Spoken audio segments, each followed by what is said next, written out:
Welcome back to 504 Road Trips.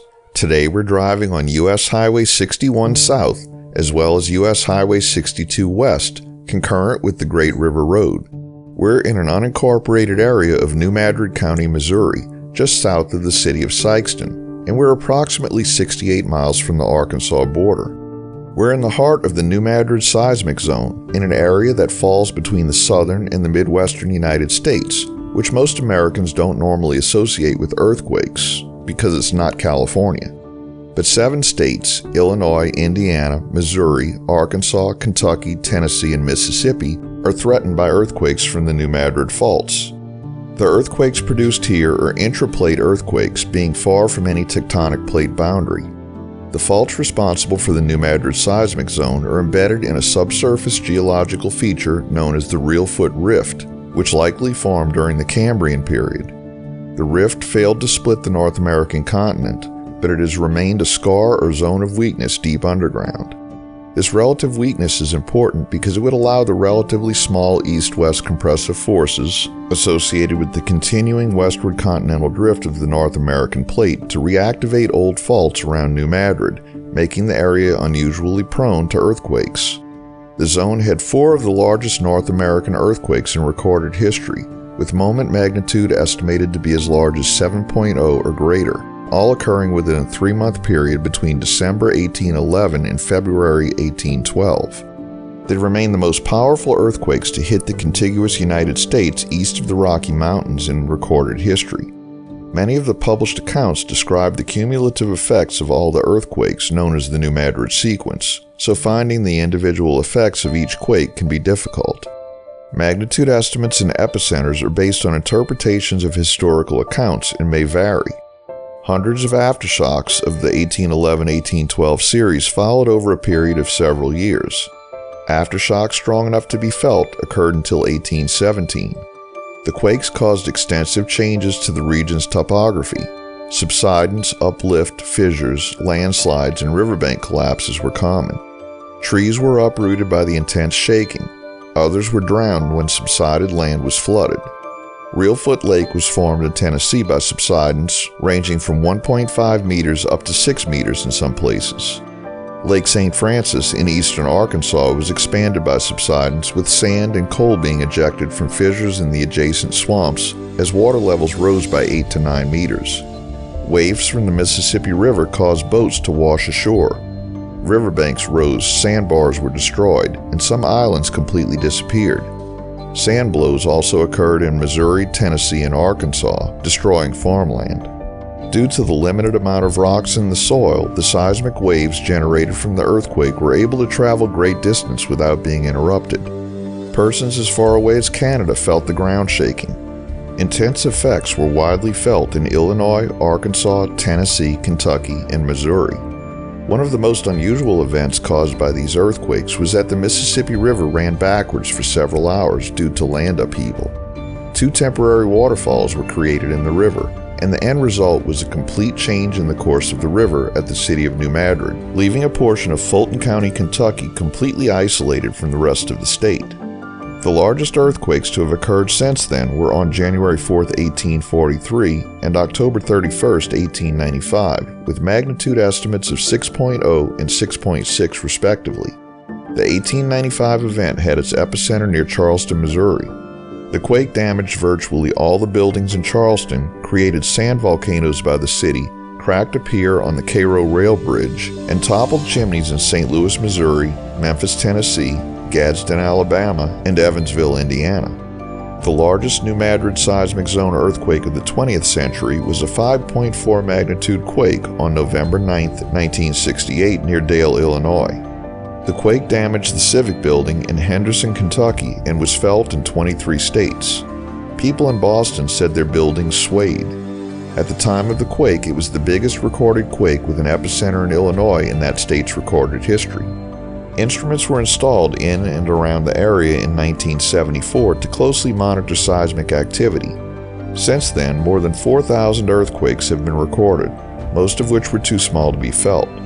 On average, 1 earthquake per year is large enough to be felt in the area.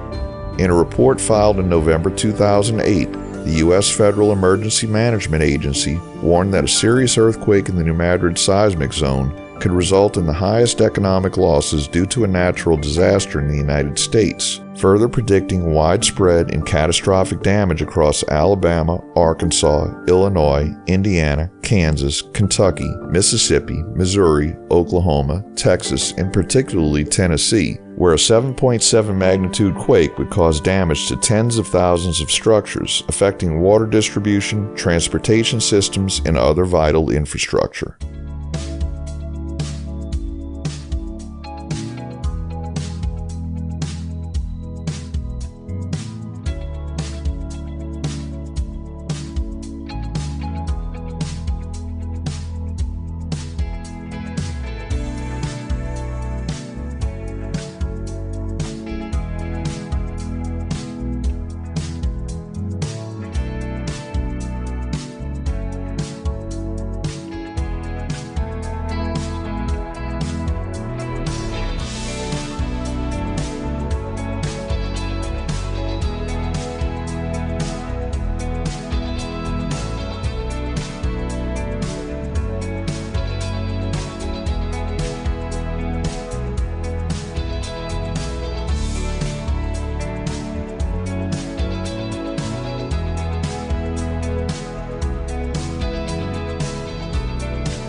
Here we cross I-55 and the New Madrid I-55 business loop begins.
We enter the city of New Madrid, the county seat of New Madrid County. The first more or less permanent settlement in present-day New Madrid was established by bands of Shawnee, Delaware, Creek, and Cherokee, who were turned into refugees due to the U.S. War for Independence. These refugee Native American bands accepted Spanish offers to settle on the west bank of the Mississippi River in the early 1780s. These mixed Native American groups established a settlement and informal trading post. European Americans renamed the settlement New Madrid in about 1780 under the auspices of Spanish Governor Bernardo de Galvez, who was appointed to rule Spanish Louisiana. They welcomed settlers from the United States but required them to become subjects of the Spanish crown. In addition, they had to agree to live under the guidance of his appointed impresario, Colonel George Morgan, an American Revolutionary War veteran from New Jersey. Morgan recruited a number of American families to settle at New Madrid, attracting a few hundred people to the region. Settlement in the 1790s and early 1800s remained relatively low due to the physical geography of New Madrid and its hinterlands.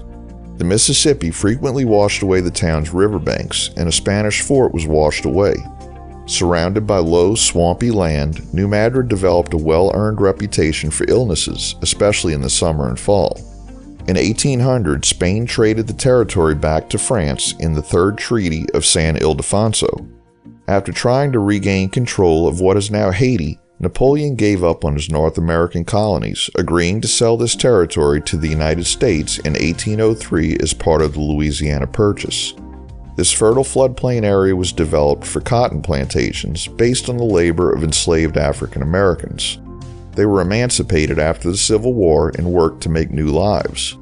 By the turn of the 20th century, some industry was being developed in New Madrid, which contained 2 lumber mills, a grist mill, a stave and heading factory, and a cotton gin. It was considered a rough town. There were 4 Protestant churches, 2 with independent African American congregations, and 1 Catholic church. In 1900, 1,489 people lived in New Madrid. In 1910, the population was 1,882. As of the 2020 census, New Madrid had a population of 2,787.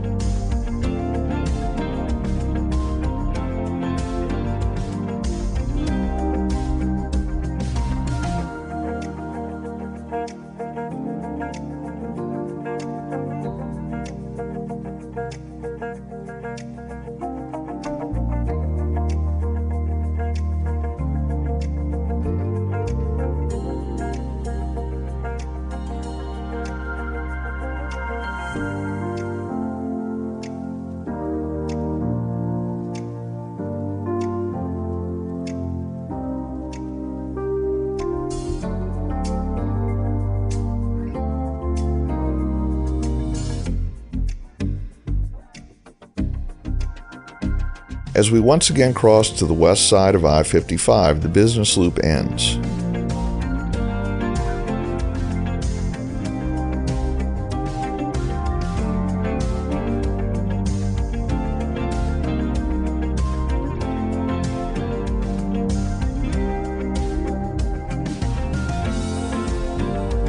We conclude today's video as we leave New Madrid and enter the town of Howardville. Thanks for watching. If you liked this video, please give us a thumbs up, post a comment, subscribe, share and follow us on social media, and join us for our next 504 road trip.